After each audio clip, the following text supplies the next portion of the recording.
Before I talk about Raven Creek, I need to tell you something clearly. This place doesn't become dangerous because it's deep wilderness, or because there are too many animals. Raven Creek becomes dangerous because after nightfall, staying here starts to feel like a good idea.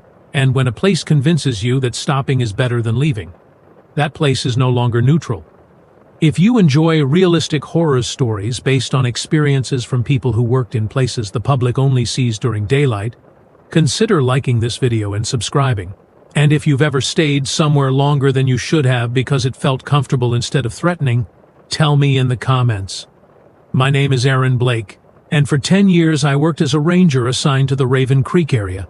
Raven Creek isn't a famous national park. There are no crowds, no scenic viewpoints that show up on travel blogs. People only remember this place when someone doesn't come back. During the day, Raven Creek looks harmless. A narrow trail running alongside a shallow creek, soft water sounds, tall trees that are old but not dense enough to feel claustrophobic. Hikers assume it's an easy trail. That assumption is the first mistake. The real problem with Raven Creek begins at night. Night doesn't just make this place darker. It changes its behavior. I learned that lesson 2 weeks into my first posting. I was assigned a night patrol with the senior ranger, Luke Hammond. Luke had worked Raven Creek for 18 years. He spoke very little, and he never lingered near the creek once the light started fading. As the sun dropped lower, I asked casually, "What do we do if a hiker gets stranded out here overnight?" Luke didn't answer right away. He stopped walking. The sound of the creek suddenly felt louder. After nightfall, he said quietly, "We don't conduct rescues."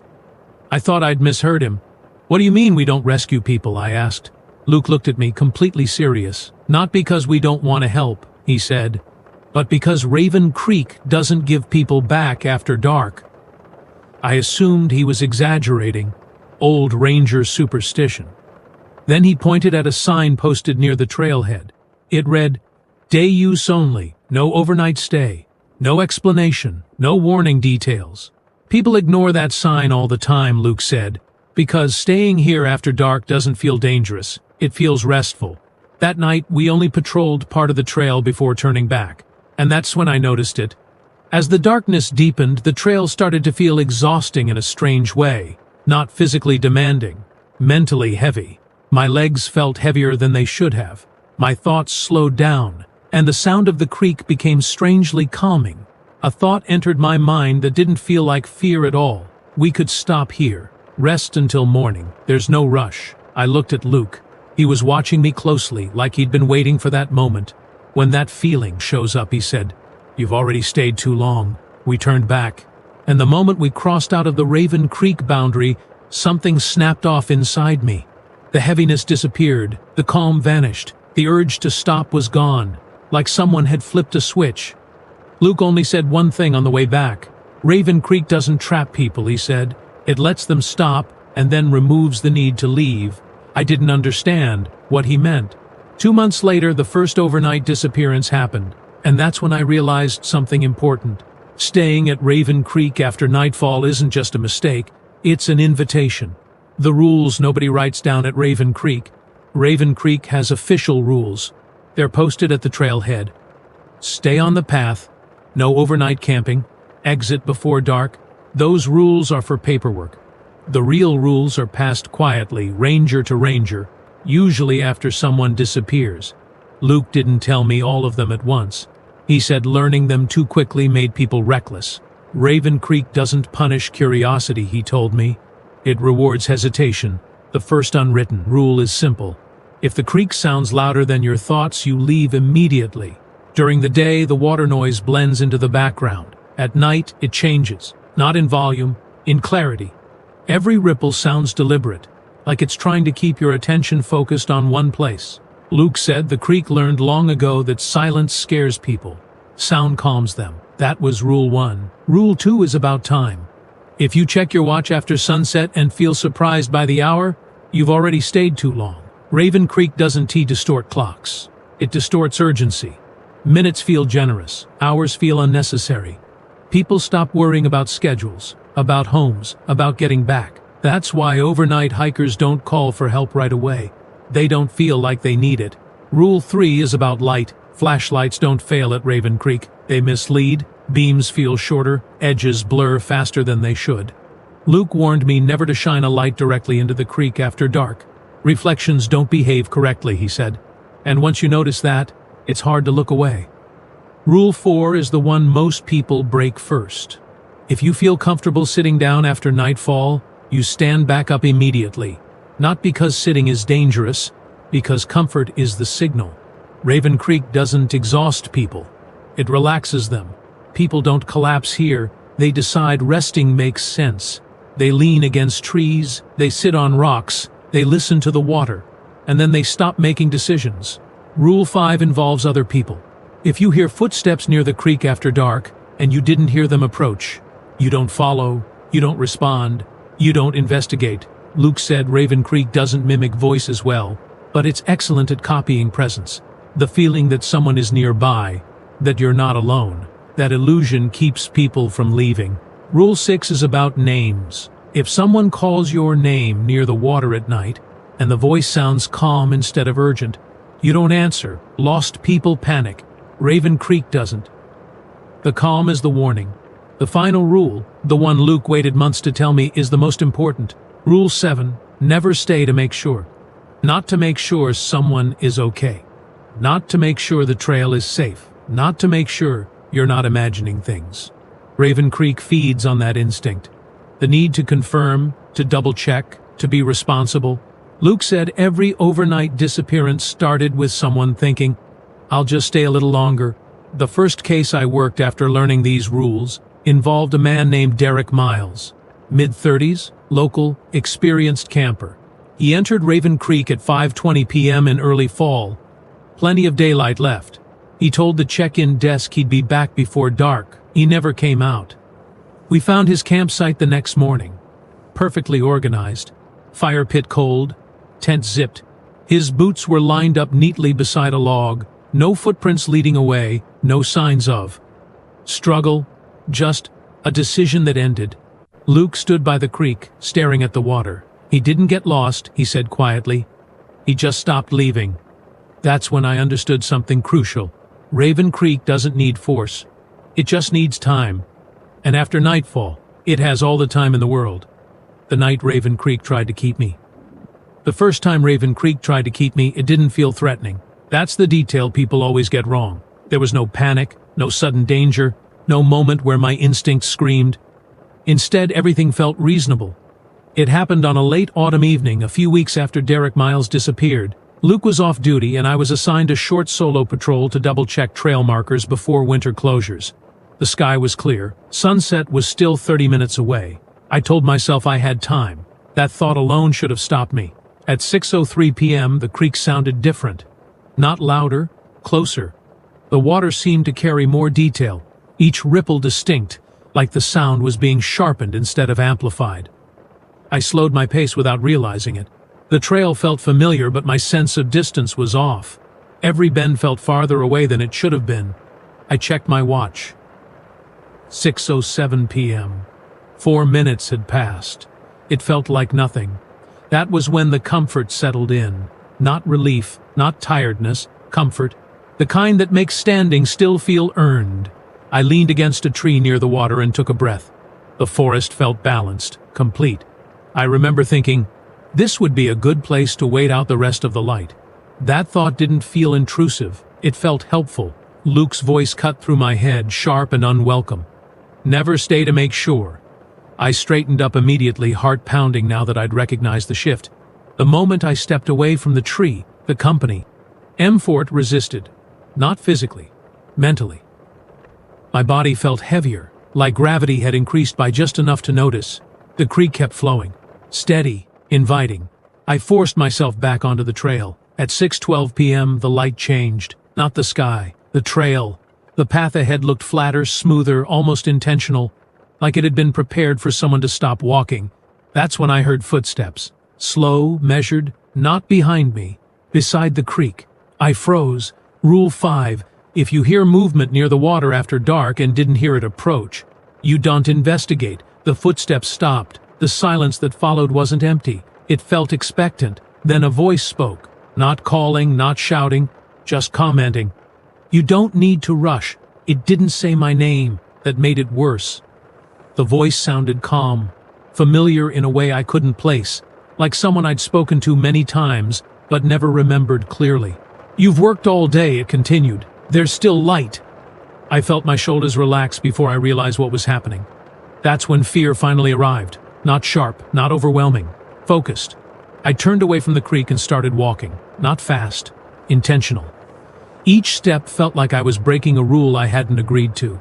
The footsteps resumed, still not chasing, matching.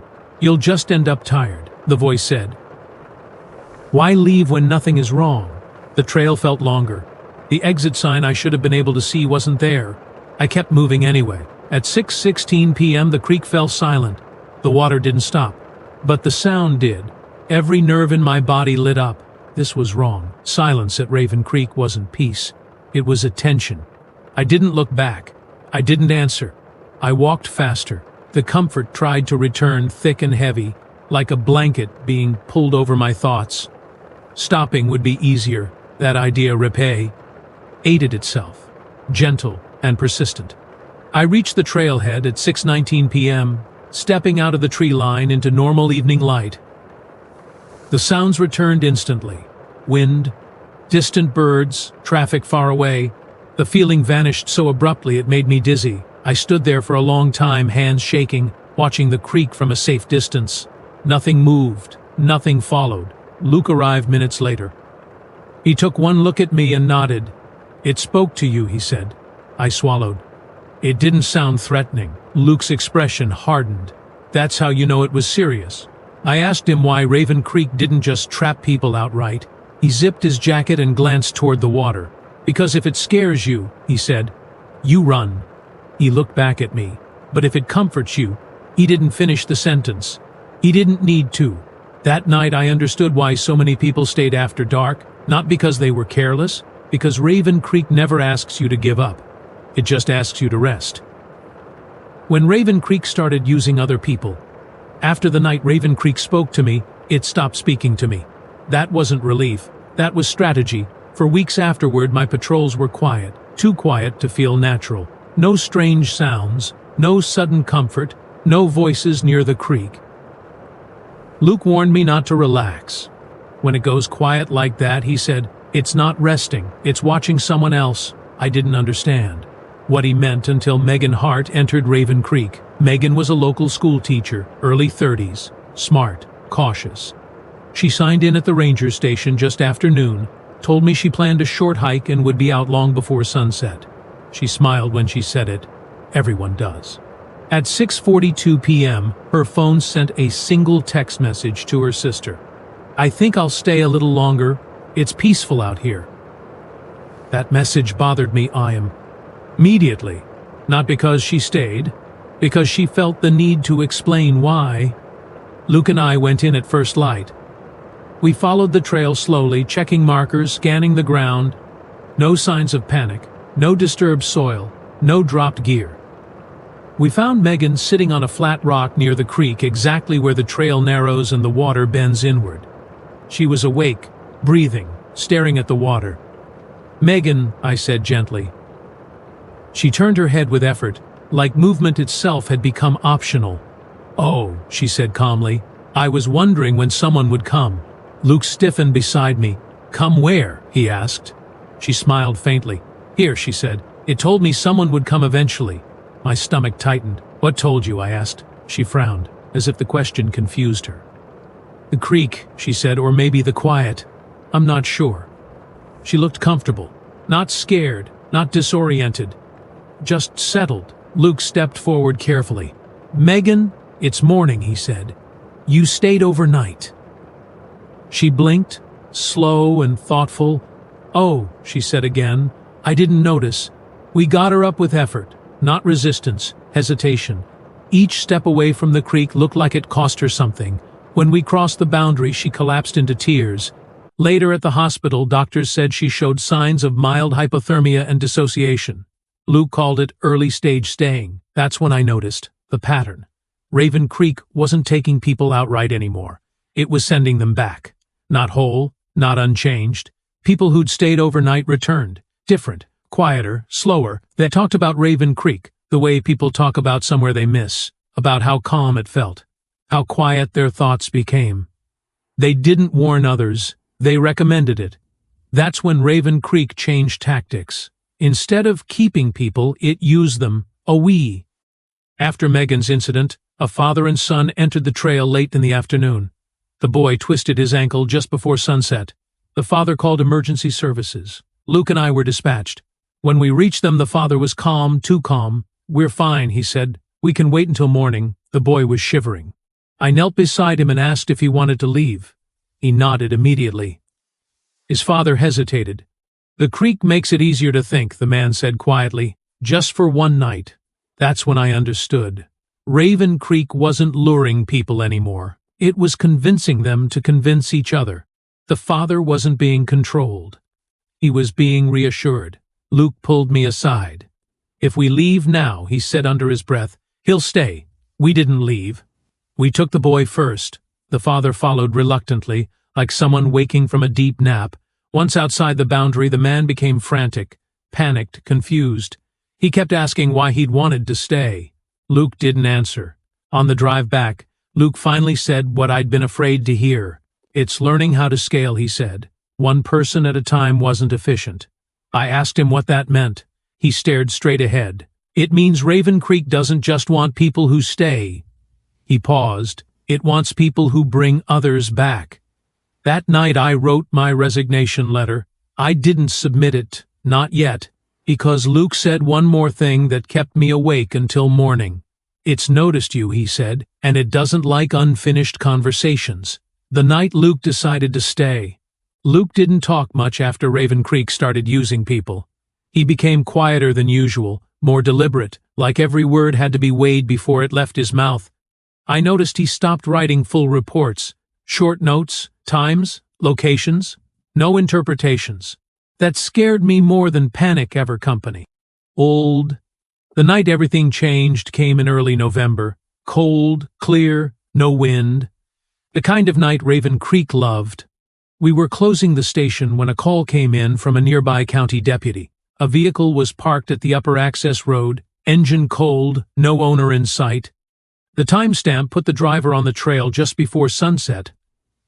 Luke looked at the clock. 8:47 p.m. "Well past it," he said. I waited for him to repeat the rule. No night rescues, no overnight searches. Instead, he grabbed his jacket. "We're going in," he said. I stared at him. "You said." "I know what I said," Luke cut in, "and I know what happens if we don't." We reached the trailhead just after 9. The forest didn't feel hostile. It felt ready. The creek sound was steady and clear, like it wanted to be noticed. Luke walked ahead of me, confident, unhurried, too comfortable. "Luke," I said quietly, "this feels wrong." He nodded. "That's because it's not trying to stop us," he said. "It wants us to understand." We found the hiker about half a mile in. A young man, early 20s, sitting on a rock near the water, alive, alert, smiling. "Oh good," he said when he saw us. "I was hoping someone would come." I felt my stomach drop. "Why?" I asked. "So you can stay too," he said simply. Luke stepped closer to the creek. I grabbed his arm. "Don't," I whispered. He gently pulled free. "You see it now, don't you?" Luke said, not to me but to the forest. The water rippled strangely as if responding. "It doesn't want chaos," Luke continued. "It wants balance. People who understand the rules. People who won't fight." The hiker watched silently. The darkness thickened around us, not fast, not aggressive, patient. "Luke," I said, my voice shaking, "we can leave. We can take him and go." Luke looked back at me. His eyes were calm, too calm. "If I leave now, he's aid. It'll keep pulling harder, using more people, spreading." The forest leaned in. "But if I stay," he continued, "it settles. It doesn't need to convince as many." I felt tears in my eyes. "You don't know that." Luke smiled faintly. "I do," he said. "I've watched it long enough." He stepped closer to the water. The hiker stood up and moved back, like his role was finished. "Promise me something," Luke said. I shook my head. "No. Promise me you won't replace me," he said firmly. "Don't let it make you the next solution." The creek grew quieter, waiting. I nodded, choking on the words. "I promise." Luke stepped into the darkness near the water. It didn't grab him. It didn't pull. It simply accepted. The shadows closed around him slowly. He never struggled. The hiker blinked, confused, like waking from a dream. "What happened?" he asked. I didn't answer. By the time we left the trail, it was quiet again. Normal, balanced. The hiker survived. Luke was listed as missing, presumed deceased. No evidence, no body, just another report. After that night, Raven Creek changed. Fewer incidents, fewer near misses. The forest felt satisfied, and that terrified me because it meant Luke had been right. Raven Creek didn't want everyone, it wanted someone, and now it was watching me to see if I'd break my promise. Why Raven Creek didn't want me to leave. After Luke disappeared, Raven Creek entered what the reports called a stable phase. No overnight disappearances, no emergency calls after sunset, no hikers refusing to leave. On paper it looked like improvement. In reality, it felt like a decision had been made. The forest wasn't hungry anymore, it was satisfied. That was when I submitted my transfer request. I told myself it was practical. New staff rotation, too many years in one assignment. But the truth was simpler. I didn't trust myself anymore. The request didn't get denied, it got delayed. First by a missing signature, then by a system error, then by budget review. Every excuse was reasonable on its own. Together, they formed a pattern. Raven Creek wasn't stopping me. It was slowing me down. On patrols, nothing unusual happened. At least nothing obvious. The creek sounded normal. The trail behaved. But I started noticing small things. Trail markers pointing a few degrees off. Paths that felt longer on the way out than on the way in. A sense that dusk arrived earlier when I was nearby. And sometimes I'd see someone standing near the water, always at a distance, always still, never close enough to identify, same height as Luke, same posture. I never approached. I didn't need to. When I told my supervisor I was leaving, she frowned. "You're one of our M.O. Saint Reliable people," she said. "Raven Creek responds well to you." That phrasing bothered me. Not you work well there, but it responds well to you. The night before my final shift, I stayed late to pack my office. At 8:13 p.m., my radio turned on by itself. No static, no emergency tone, just Luke's voice, calm, familiar. "You don't have to go," he said. I didn't answer. "The creek is quiet now," he continued. "It doesn't need to pull anymore." The walls felt closer. "I stayed so you wouldn't have to," Luke said gently. That was the deal. My hand hovered near the radio. I remembered my promise. "I'm not replacing you," I said aloud to the empty room. The radio clicked. For a moment I thought it was over. Then Luke spoke again. "Leaving creates imbalance," he said. "It will correct that." At 8:19 p.m., the building lights flickered. Just once. I grabbed my keys and left. Driving out, I felt the familiar heaviness settle in my chest. The same comfort that used to creep in near the creek. The thought came easily. You could stay just one more night. I tightened my grip on the steering wheel and kept driving. At the boundary sign, I didn't slow down. I didn't look back. The feeling broke the moment I crossed the line, like pressure releasing, like waking up. I didn't return to Raven Creek. My transfer finally went through 2 weeks later. New district, different terrain, no water trails. And yet, sometimes when evening settles in just a little too smoothly, I feel it. That same pull, not toward a place, toward an idea. That staying is easier than leaving. That rest is safer than movement. That nothing bad is happening, so why rush? Raven Creek didn't follow me. It didn't need to. It taught me how to recognize the moment when a place wants you to stop choosing. That's how it spreads. Not by expanding its borders, but by training people to carry the instinct with them. I still hike, but I never stay past sunset. And if a place ever makes me feel like stopping is the reasonable choice, I leave immediately. Because Raven Creek doesn't trap people who run, it only keeps the ones who hesitate. The rule that matters after you leave. I didn't tell this story to scare you. Fear fades. What Raven Creek teaches you is something far worse. It teaches you how easy it is to stop trying to leave. After I left Raven Creek, life became ordinary again in ways that felt unfamiliar. New trails, new terrain, No water running beside every decision I made. People assumed that meant I was safe. They were wrong. Raven Creek didn't follow me. It didn't need to. Places like that don't attach themselves to geography. They attach themselves to behavior. The first sign showed up months later, in a completely different forest, hundreds of miles away. I was hiking alone, well before sunset, when I felt it. That same gentle pull, that same calm suggestion. You have time. There's no rush. This is a good place to stop. The forest around me looked normal. That's how I knew it was dangerous. I left immediately, not because something bad was happening, but because nothing bad needed to happen. That's what Luke understood before I did. Raven Creek never punished people for leaving. It rewarded people for staying. And once you learn that feeling, once you recognize comfort as a warning, you start seeing it everywhere, not just in forests, in abandoned roads, in quiet buildings, in places where the world seems to slow down just enough to make staying feel reasonable. Months after I quit, a new ranger emailed me. Short message. Have you ever felt like Raven Creek was calm on purpose? I didn't reply. Instead, I sent him the only rule that matters. If a place starts convincing you that stopping is the responsible choice, leave. Not after you rest, not after you check one more thing, not after you make sure. Leave immediately, because places like Raven Creek don't need to trap everyone. They only need one person at a time, someone reliable, someone patient, someone who understands the rules, someone willing to stay so others don't have to. Luke believed he was protecting people, and maybe he was, for a while. But the cost of that balance is always the same. Someone becomes part of the system. That's why the signs exist. That's why they don't explain themselves. Day use only. No overnight stay. They're not warnings. They're boundaries. And boundaries only exist when something on the other side needs to be kept stable. If you've listened to this entire story, there's a reason. You've felt it too. That moment when a place asks you, quietly, politely, to stop moving forward. When leaving feels unnecessary. When staying feels earned. So here's the last thing I'll tell you.